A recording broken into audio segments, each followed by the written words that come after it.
گمراہی اور فتنہ کب آتا ہے؟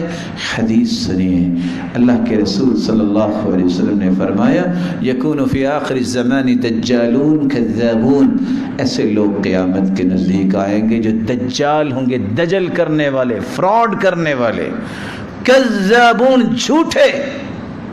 کیسے جھوٹے؟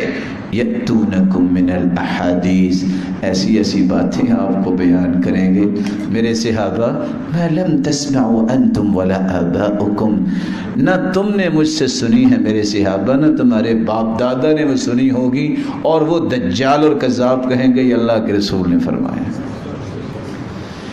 لا یضلونکم ولا یفتنونکم، یہ تمہیں کہیں گمراہ نہ کر دیں، تمہیں فتنے میں نہ ڈال دیں۔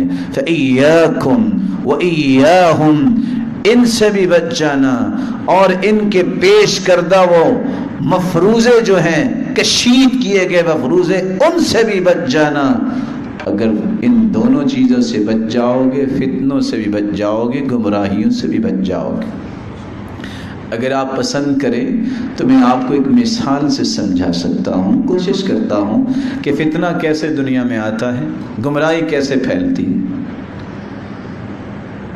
اللہ کے رسول صلی اللہ علیہ وسلم سے ایک نہیں 210 روایتیں بتاتی ہیں، جب بھی آپ نماز پڑھتے صحابی بیان کرتے ہیں رفع یدیہ حذو منکبیہ، آپ اپنے دونوں ہاتھوں کو کندھوں کے برابر لے آتے۔ صحیح بخاری اور مسلم کے